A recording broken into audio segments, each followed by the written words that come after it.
नमस्कार विद्यार्थी मित्रांनो आणि पालकांनो, बाळांनो, आजचा हा व्हिडिओ खूपच महत्त्वाचा ठरणार आहे। काल रात्री एमएसटी सीईटी 2026 ची कॅप राऊंडची प्रोव्हिजनल मेरिट लिस्ट आउट झाली आणि तेव्हापासून बाळांनो खूप काही चुका आपल्या निदर्शनात येत आहेत प्रोव्हिजनल मेरिट लिस्ट मध्ये। ठीक आहे, भरपूर विद्यार्थ्यांचे डिटेल्स चुकलेले आहेत, भरपूर विद्यार्थ्यांचे तुमचे रँक्स खूप मिसमॅच होत आहे। ठीक आहे, त्या सगळ्या गोष्टींना आपल्याला बघायचंय आणि विद्यार्थ्यांचे 35-40% होते बोर्ड्स मध्ये, त्यांना 100% सीईटी मध्ये आलेले आहेत। त्या पण गोष्टीला आपल्याला इथे एक्सपोज करायचे। पूर्ण व्हिडिओला बघा, प्रत्येक छोट्यातला छोटा पॉईंट आपण डिस्कस करणार आहोत। तुमचे लास्ट इयरचं कंपॅरिझन पण बघणार आहोत की किती तुमचा कट ऑफ वाढणार आहे यावर्षी, सेफ रँक काय असणार आहे, सगळ्या गोष्टींना बघायचंय। प्लीज व्हिडिओला पूर्ण बघा, मध्ये मध्ये स्किप नका करू बाळांनो, आणि चॅनलला सबस्क्राईब करा जोपर्यंत तुमचं एक बेस्ट लेवलच्या कॉलेजमध्ये ऍडमिशन निघून जात। सीईटीची प्रत्येक अपडेट तुमच्यापर्यंत पोहोचली पाहिजे म्हणून चॅनलला सबस्क्राईब करा आणि व्हॉट्सअप ग्रुपला जॉईन करा। कॅप राऊंड रिलेटेड सगळे अपडेट्स तुमच्या व्हॉट्सअप ग्रुपला येतील। व्हॉट्सअप ग्रुप फुल होऊन जाईल, त्याआधी जॉईन करा। ठीक आहे, डिफरंट टाइप ऑफ रँक, आता रँक वगैरे या सगळ्या गोष्टी बघूया। पण ज्या विद्यार्थ्यांनी पर्सनल काउन्सिलिंग मध्ये रजिस्टर्ड केलंय त्यांना आजपासून काउन्सिलर त्यांचे डिटेल्स विचारणं सुरू करतील। तुमची कॉलेज लिस्ट वगैरे सगळ्या गोष्टी आजपासून बनणं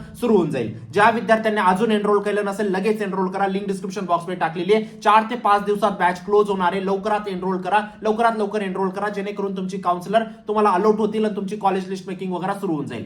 जसं एनरोल करतात लगेच तुम्हाला एक पर्सनलाइज काउन्सिलर भेटतात बाळांनो। ते पर्सनलाइज काउन्सिलर नेहमी तुमच्या सोबत असतात। एनी टाइम त्यांना कॉल करा, मेसेज करा, पूर्ण ऍडमिशन प्रोसेस ते तुमच्यासाठी कंडक्ट करतील। त्यानंतर तुमची कॉलेज लिस्ट वगैरे सगळ्या गोष्टी आम्ही बनवतो। तुमचे पर्सेंटाइल, कॅटेगरी, कोणत्या सिटीमध्ये ऍडमिशन घ्यायचं, कोणत्या ब्रांचमध्ये घ्यायचं, सगळ्या तुमच्या रिक्वायरमेंट समजून प्रत्येक कॉलेजमध्ये चेक केलं जातं कुठे तुमचा नंबर लागतोय, त्यानुसार तुमची कॉलेज लिस्ट वगैरे बनेल आणि तीच कॉलेज लिस्ट तुम्हाला सीईटी सेलला सबमिट करायची असते, जेणेकरून एक कमी पर्सेंटाइलला पण आपल्याला एक बेस्ट कॉलेज मिळण्याचे चान्सेस वाढून जातात बाळांनो। ठीक आहे, त्यानंतर तुमचं CAP round, spot round, ILS round मध्ये कॉलेज कसं बुक करायचं, फ्रीज, फ्लोट, ऑटो फ्रीज, सगळ्या गोष्टी आपण कव्हर करतो। ठीक आहे, त्यानंतर स्कॉलरशिप सुद्धा कॉलेजमध्ये ऍडमिशन झाल्यानंतर तुम्हाला कोणकोणत्या स्कॉलरशिपसाठी अप्लाय करायचंय जेणेकरून तुमची फीज कमी होऊन जाईल। ठीक आहे, मागच्या वर्षी 2 ते 3 लाख रुपये फीज होती विद्यार्थ्यांची, ती झिरो झाली बाळांनो। फक्त योग्य स्कॉलरशिप त्यांच्यापर्यंत पोहोचवल्या। नक्कीच एनरोल करा, लिंक डिस्क्रिप्शन बॉक्स मध्ये। आता सगळ्यात आधी आहे ना आपण विविध प्रकारचे जे रँक्स आले त्यांना समजून घेऊया बाळांनो, त्यानंतर तुम्हाला बाकीच्या गोष्टी समजतील। ठीक आहे, आता मी तुम्हाला एक मेरिट लिस्ट वरती घेऊन जातो। इथं तुम्ही या विद्यार्थिनीची मेरिट लिस्ट बघू शकतात। इथं सगळे तुमचे पर्सनल डिटेल तुम्हाला आजच चेक करून घ्यायचे। जर पर्सनल डिटेल मध्ये काही प्रॉब्लेम असेल, ग्रीव्हेन्सेस रेज करा। तुम्ही फिजिकली जाऊन ग्रीव्हेन्सेस रेज करू शकता। ज्यांनी फिजिकल स्क्रुटिनी केली आहे ते प्लीज फिजिकली जाऊन तुमचे ग्रीव्हेन्सेस रेज करा आणि करेक्शन करा लवकरात लवकर। ठीक आहे, ज्यांनी ई स्क्रुटिनी केली असेल तुम्ही ई स्क्रुटिनीने तुमचे करेक्शन करू शकता। ठीक आहे, जिथं पण तुम्हाला पर्सनल डिटेलमध्ये, कॅटेगरीमध्ये कुठेही काही डाऊट आला असेल की मी व्हेरिफिकेशन तर ओबीसी मधून केलं होतं पण माझं ओपन दिसतं इथं, लगेच चेंज करा, लगेच ग्रीव्हेन्सेस रेज करा। ठीक आहे, त्यानंतर बाळांनो इथं तुमचे जेईचे पर्सेंटाइल, सीईटीचे पर्सेंटाइल व्यवस्थित चेक करायचे। ठीक आहे, टोटल पर्सेंटाइल व्यवस्थित चेक करायचे, इंडिव्हिज्युअल सब्जेक्टचे पर्सेंटाइल व्यवस्थित चेक करायचे, एचएससी बोर्डाचे पर्सेंटेज व्यवस्थित चेक करायचे।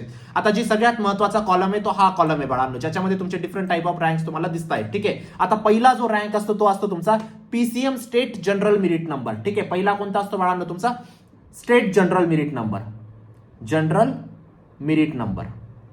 याच्यामध्ये काय असतात, आता फॉर एक्झाम्पल 3 लाख विद्यार्थी समजा बसलेले सीईटी साठी, 3 लाख विद्यार्थ्यांनी कॅप रजिस्ट्रेशन मध्ये अप्लाय केलं होतं। त्या 3 लाख मध्ये तुमचा रँक काय आलेला हे आपल्याला जनरल मेरिट नंबर मध्ये समजतं बाळांनो। ठीक आहे, सेकंड टाइप ऑफ रँक काय? University general merit number. कोणता आहे? University general merit number. आता युनिव्हर्सिटी म्हणजे फॉर एक्झाम्पल या 3 लाख विद्यार्थ्यांमध्ये तुम्ही फॉर एक्झाम्पल नाशिकचे आहेत, मग नाशिकच्या विद्यार्थ्यांसाठी होम युनिव्हर्सिटी कोणती बाळांनो? पुणे युनिव्हर्सिटी। आता या 3 लाख विद्यार्थीमध्ये पुणे युनिव्हर्सिटीमध्ये फॉर एक्झाम्पल 80,000 विद्यार्थी होते, मग या 80,000 मध्ये तुमचा रँक काय आला हे आपल्याला युनिव्हर्सिटी रँक मध्ये समजतं।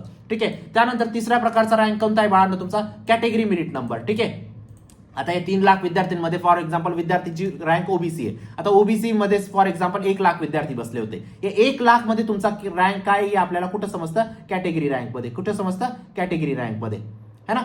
चौथ्या प्रकारचा रँक कोणता असतो तुमचा? चौथ्या प्रकारचा असतो तुमचा युनिव्हर्सिटी कॅटेगरी मेरिट नंबर। आता आपण जेव्हा बघितलं होतं युनिव्हर्सिटी नंबर मध्ये, है ना, आता मी तुम्हाला इथे दाखवतो।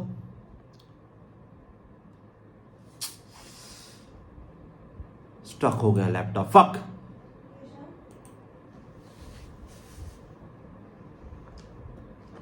नेक्स्ट काय सांगितलं? University category number. आता युनिव्हर्सिटीमध्ये आपण किती विद्यार्थी बसले होते? 80,000। 80,000 विद्यार्थ्यांमध्ये फॉर एक्झाम्पल 30,000 विद्यार्थी ओबीसीचे असतील, मग या 30,000 मध्ये तुमचा युनिव्हर्सिटी कॅटेगरी नंबर किती आहे, रँक किती हे तुम्हाला युनिव्हर्सिटी कॅटेगरी नंबर मध्ये दिसतं बाळांनो। 5व्या प्रकारचा रँक कोणता दिसतो इथं आता विद्यार्थिनीला, है ना?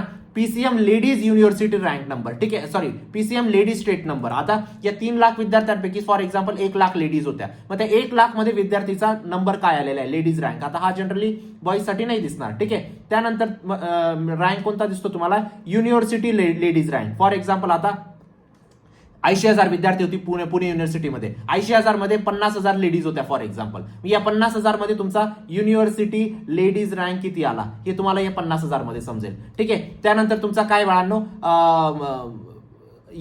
PCM ladies state category number. आता लेडीज किती होत्या टोटल 1 लाख मध्ये, 3 लाख मध्ये 1 लाख लेडीज होत्या. आता 1 लाख मध्ये विद्यार्थिनीची रँक ओबीसी आहे, मग ओबीसीच्या लेडीज किती होत्या, फॉर एक्झाम्पल 50,000 लेडीज होत्या. मग या 50,000 मध्ये काय रँक आला विद्यार्थिनीचा ते आपल्याला इथं दिसेल, ठीक आहे. अशाच पद्धतीने इथे आता तो ऑल इंडिया मेरिट नंबर पण दिलाय, म्हणजे पूर्ण भारतामध्ये जेई नुसार तुमचा किती नंबर आलेला आहे हे पण आपल्याला ऑल इंडिया मेरिट नंबर मध्ये दिसतं. आता डिफरंट टाईप ऑफ रँक्स तुम्हाला समजला. आता हे रँक समजून आपल्याला काय फायदा है ना. आता या गोष्टीबद्दल मी तुम्हाला सांगतो. फॉर एक्झाम्पल आपल्याला सगळ्यात महत्वाची रँक कोणती असते बाळांनो, स्टेट मेरिट नंबर. तो सगळ्यात आधी आपला चेक होतो, ठीक आहे. 3 लाख मध्ये तुमची रँक किती आहे ते पहिले तपासतात. फॉर एक्झाम्पल तुम्ही 50 कॉलेजेसची लिस्ट टाकली, बरोबर, 50 कॉलेजेसची लिस्ट टाकली, पहिल्या नंबरला जे कॉलेज असेल ते पहिलं चेक केलं जाईल तुमचा स्टेट मेरिट नंबरने. जर स्टेट मेरिट नंबरने नाही लागत आहे तुम्हाला, मग तुमचा युनिव्हर्सिटी मेरिट नंबर चेक केला जाईल. युनिव्हर्सिटीने पण नाही लागत आहे मग तुमचा कॅटेगरी चेक केला जाईल. कॅटेगरीने पण ते कॉलेज नाही लागत आहे मग तुमचा कोणतं चेक केलं जाईल, university category number. University category नाही लागत आहे मग तुमचा लेडीज चेक केलं जाईल. लेडीज नाही लागत मग लेडीज कॅटेगरी चेक केलं जाईल. अशा पद्धतीने एक रँक तुमची चेक केली जाते. समजा तुम्हाला स्टेट मेरिट नंबरनेच लागून गेले हे कॉलेज तर तुमचं बुक होऊन जाईल बाळांनो, ठीक आहे. ते तुमचं तुम्ही फ्रीज करू शकता है ना. यासाठी या विविध रँक दिलेले असतात. आता इथं ओपनच्या विद्यार्थ्यांचा लॉस काय होतो, ओपनसाठी या बाकीच्या रँक त्यांना येतच नाही, कॅटेगरी रँक येत नाही त्यांची, ठीक आहे. युनिव्हर्सिटी कॅटेगरी रँक येत नाही, मग त्यांच्यासाठी ऑप्शन्स कमी होऊन जातात रँकचे. तसंच कॅटेगरीसाठी किती रँक्स येतात, भरपूर प्रकारच्या रँक्स येतात तुमच्या एवढ्या है ना. मग हा डिफरन्स क्रिएट होतो तुमचा स्टेट कॅटेगरी नंबरचा, युनिव्हर्सिटी कॅटेगरी नंबरचा. हे रँक्स मॅटर करतात का, डेफिनेटली मॅटर करतात, ठीक आहे. आता ही पहिली गोष्ट झाली, रँक समजल्या, कसं काय मॅटर करणार हे समजलं. आता मी तुम्हाला काही शॉकिंग गोष्ट दाखवतोय बाळांनो. इथं तुम्ही बघू शकतात विद्यार्थ्याचा स्टेट मेरिट नंबर 13 आहे, मी एनरोलमेंट नंबर हाईड केलेला आहे, ठीक आहे. आता 13 मेरिट नंबर आहे, म्हणजे 3 लाख विद्यार्थी जर बसले होते महाराष्ट्रामध्ये, ते 3 लाख मध्ये 13वी रँक येणं सोपं नाही बाळांनो. आता त्या विद्यार्थ्याची तुम्ही पीसीएम मध्ये पर्सेंटेज किती एक्सपेक्ट करतात बोर्डामध्ये, ठीक आहे. कमीत कमी 80-90% तर स्कोर केले असेल. त्या विद्यार्थ्याने फक्त 45 टक्केवारी स्कोर केलेली आहे. आता तुम्ही म्हणणार एखादा विद्यार्थी एक्सेप्शनल असू शकतो, मे बी ड्रॉपर असू शकतो. तुम्ही पहिल्या 50 रँक मध्ये म्हणा, मी तुम्हाला दाखवू शकतो बाळांनो 50 रँक मध्ये कमीत कमी 20 रँक अशा आहेत ज्याच्यामध्ये ही गोष्ट आढळली आहे की विद्यार्थ्याचे 50-60 टक्केवारी सुद्धा क्रॉस नाही बोर्डामध्ये, आणि त्याचे सीईटी मध्ये 99 तर 100% आलेले आहेत है ना. हा पण एक क्वेश्चनेबल गोष्ट आहे बाळांनो ही, ठीक आहे. तुम्हाला काय वाटतं या गोष्टीबद्दल नक्कीच मला कळवा, ठीक आहे, कॉमेंट सेक्शन मध्ये. कारण ही गोष्ट सीईटी सेलला समजायला पाहिजे है ना. जर विद्यार्थी आता काही रँक असे आहेत ना बाळांनो, विद्यार्थ्याचे 35 मार्क आहेत फिजिक्स मध्ये आणि त्याचे सीईटीला पर्सेंटाईल आहेत बाळांनो 100% सीईटी मध्ये. तुम्ही स्वतः मेरिट लिस्ट मध्ये चेक करू शकतात है ना. हे खरंच म्हणजे एवढा डिफरन्स खरंच क्रिएट होतो का है ना. एवढे ड्रॉपर नाही राहू शकत. आपण ड्रॉपरच्या केसमध्ये कन्सिडर करतो की चला या वर्षी ड्रॉप घेतला होता, नेक्स्ट वर्ष त्यांचा सीईटी मध्ये चांगला अभ्यास केला है ना. पण ठीक आहे, या सगळ्या गोष्टी सुद्धा आढळलेल्या आहेत या वर्षी सुद्धा है ना. आता नेक्स्ट गोष्ट, तुम्ही इथं सगळे रँक्स बघू शकतात. विद्यार्थ्याला किती 47 टक्केवारी आली बोर्डामध्ये, पण त्याची रँक पर्सेंटाईल किती आहे सीईटी मध्ये 99.99999 है ना. म्हणजे विचार करा तुम्ही या गोष्टीचा है ना. आता दुसरी गोष्ट, या वर्षी आपलं कट ऑफ वाढणार आहे का, 100% तुमचं कट ऑफ वाढणार आहे. या गोष्टीचं मी तुम्हाला प्रूफ दाखवतोय बाळांनो. मागच्या वर्षी 99.5% रँक किती गेली होती तुमची 1494. या वर्षी किती गेलेली आहे 2128. म्हणजे तुमची रँक काय खाली गेलेली, या वर्षी वाढलेली रँक, ठीक आहे.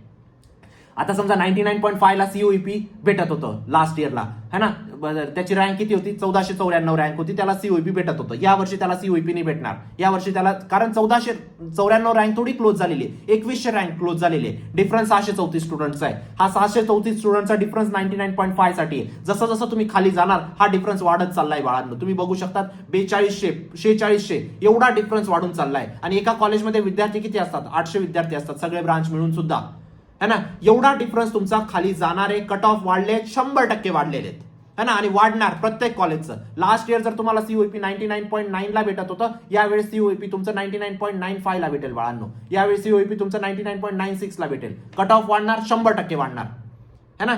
आता या गोष्टीसाठी मी माझ्या मनातलं नाही सांगते की कट ऑफ वाढू शकतात, इथं तुम्हाला डेटा दिसतोय रँकमध्ये किती फरक आलेला आहे है ना. तर आता जे पर्सनल काउन्सिलिंगमध्ये एनरोल होते त्या विद्यार्थ्यांची आपण कॉलेज लिस्ट का बनवत नव्हतो आतापर्यंत, हा डिफरन्स आपल्याला समजून घ्यायचा होता, त्यामुळे त्यांची कॉलेज लिस्ट बनत नव्हती. आजपासून तुमची कॉलेज लिस्ट मेकिंग सुरू होऊन जाणार आहे. ठीक आहे. जे विद्यार्थ्यांनी अजून एनरोल केलं नसेल बाळांनो, तुमच्याकडे लास्ट ऑप्शन आहे. ठीक आहे. Option form is everything. ठीक आहे. ऑप्शन फॉर्म जितका तुम्ही चांगला बनवला बाळांनो, कॉलेज लिस्ट जितकी चांगली बनवली, तुम्ही तेवढ्या बेस्ट कॉलेजमध्ये जाणार. जरी कट ऑफ वाढलाय, जर कॉलेज लिस्ट व्यवस्थित असेल, कमी पर्सेंटाईलला पण एक बेस्ट कॉलेज पॉसिबल असतं. आणि बेस्ट कॉलेज लिस्ट म्हणजे याचा अर्थ असा नाही की जर तुमचे 80% आलेले तर तुम्ही सीओईपी व्हीजीटीआय बघताय, ती चुकीची कॉलेज लिस्ट आहे बाळांनो. 80% साठी तुमची कॉलेज लिस्ट नेहमी 90% ते 70% दरम्यानची असली पाहिजे. जर तुम्ही ही कॉलेज लिस्ट नाही टाकली आणि तुम्ही सीओईपी पीआयसीटी वगैरे ते कॉलेजेस टाकून ठेवले, ते तर तुम्हाला राऊंड 1 मध्ये भेटणार नाही. पण राऊंड 1 मध्ये जे भेटणारे होते ना, ते पण तुम्हाला राऊंड 2 मध्ये भेटणार नाही, कारण हे सगळ्या सीट्स बुक होऊन जातील. जर राऊंड 1 मध्ये बाळांनो 100 सीट्स असतात, राऊंड 2 मध्ये तुमच्या 10 सीट्स असतात बाळांनो फक्त शिल्लक, कारण सगळे विद्यार्थी फ्रीज आणि फ्लोट करतात. आणि जे फ्लोट करतात ना, बेटरमेंट करतात, ती सुद्धा सीट तुमची रिझर्व्ह असते. म्हणून या कारणाने राऊंड 2 टफ होऊन जातो, राऊंड 3 टफ होऊन जातो. राऊंड 1 मध्ये कॉलेज भेटलं पाहिजे बाळांनो. ते कॉलेज भेटण्यासाठी चांगली कॉलेज लिस्ट गरजेचं आहे. आणि ती चांगल्या कॉलेज लिस्ट मध्ये सुद्धा एक पण कॉलेज खाली वरती नको व्हायला, प्रिफरन्स व्यवस्थित ऍडजस्ट करायचा आहे. लास्ट इयर विद्यार्थ्यांनी डीवाय पाटील वरती टाकलं, व्हीआयटी खाली टाकलं. डीवाय पाटील त्याचं बुक होऊन गेलं, व्हीआयटी त्याला लागणार होतं तरी त्याला लागलं नाही, कारण एक प्रिफरन्स खाली ठेवून दिला होता. या सगळ्या चुका तुमच्याकडून नको व्हायला बाळांनो. यासाठी आपण महाराष्ट्राची नंबर 1 पर्सनल काउन्सिलिंगची बॅच लॉन्च केलेली आहे. लगेच एनरोल करा, लिंक डिस्क्रिप्शन बॉक्समध्ये टाकलेली आहे. जरी कमी पर्सेंटाईल असेल, त्या पर्सेंटाईल नुसार एक best college, top tier college possible आहे, या गोष्टीची मी तुम्हाला खात्री देतो. ठीक आहे. कुठूनही करून घ्या काउन्सिलिंग मध्ये एनरोल, पण करून घ्या बाळांनो. काउन्सिलिंग गरजेची आहे, कारण तुमच्या समोर पूर्ण अंधार आहे बाळांनो आता, है ना. तुम्हाला नाही माहित की ब्रांच कोड कोणते टाकायचे आहेत, कॉलेज कोड कोणते टाकायचे, तुम्हाला कॉलेज लिस्टमध्ये काहीच माहित नाही तुम्हाला या गोष्टींबद्दल. ज्याला माहिती असेल, ज्याला तुम्हाला वाटतं ही टीचर चांगले, त्यांच्याकडून पर्सनल काउन्सिलिंग घेतली पाहिजे, त्यांच्याकडून एनरोल करून घ्या, पण पर्सनल काउन्सिलिंग करा बाळांनो, है ना. कारण हा एक डिसिजन तुमच्या आयुष्याचा डिसिजन असतो. ज्याला माहिती असतात त्यांच्याकडून गोष्टी करून घ्या. आपल्या काउन्सिलिंगमध्ये बाळांनो document verification, option form, cap round 1 2 3, freeze, float, spot, institute management, scholarship, सगळ्या गोष्टी कवर्ड असतात. ठीक आहे. तुम्हाला एक पर्सनल काउन्सिलर अपॉइंट केले जातात, जे नेहमी तुमच्या सोबत असतात. एनी टाइम त्यांना कॉल करा, मेसेज करा, नेहमी तुमच्या सोबत असतील. ठीक आहे. तुमची पर्सेंटाईल, कॅटेगरी, सिटी, कोणत्या ब्रांचमध्ये जायचं, सगळ्या तुमच्या डिटेल घेऊन त्यानुसार तुमची कॉलेज लिस्ट बनेल, जेणेकरून एक कमी पर्सेंटाईलला पण आपल्याला एक बेस्ट कॉलेज लागलं पाहिजे. जरी हाय पर्सेंटाईल असेल, जरी लो पर्सेंटाईल असेल, एक बेस्ट कॉलेज लिस्ट तुम्हाला बेस्ट कॉलेज पर्यंत पोहोचवते बाळांनो. तुमच्या आयुष्याचा प्रश्न आहे, काही अडचण असेल, या नंबरला व्हॉट्सअप करा. प्लीज व्हॉट्सअप करा. कॉल रिसीव्ह करणं या प्रसंगी शक्य नाहीये. काही जरी अडचण असेल, प्लीज व्हॉट्सअप करा. ठीक आहे. आणि हा फक्त 3 महिन्याचा प्रश्न नाही बाळांनो, हा नेक्स्ट 4 वर्षाचा प्रश्न आहे. हा 4 वर्षाचा सुद्धा नाही, नेक्स्ट 20 वर्षाचा प्रश्न आहे. या गोष्टीला तुम्हाला समजून घ्यावं लागेल. ठीक आहे. Good college list and good cap counselling can get best college, है ना. या गोष्टीला तुम्हाला लक्षात ठेवायचंय. 18,000 पेक्षा जास्त विद्यार्थ्यांना आतापर्यंत पर्सनल काउन्सिलिंग प्रोव्हाइड केलेले मागच्या 8 वर्षात. नक्कीच तुम्ही ट्रस्ट ठेवू शकतात बाळांनो. आणि जरी तुम्हाला कुठेही काही अडचण आली ना, पूर्ण टीम तुमच्यासोबत उभी होऊन जाते बाळांनो, कारण तुमची ऍडमिशन प्रोसेस थांबली नाही गेली पाहिजे. काही अडचण असेल, व्हॉट्सअप ग्रुपला जॉईन करा, चॅनलला सबस्क्राईब करा. भेटूया नंतरच्या व्हिडिओमध्ये. तोपर्यंत बाय, टेक केअर, थँक्यू.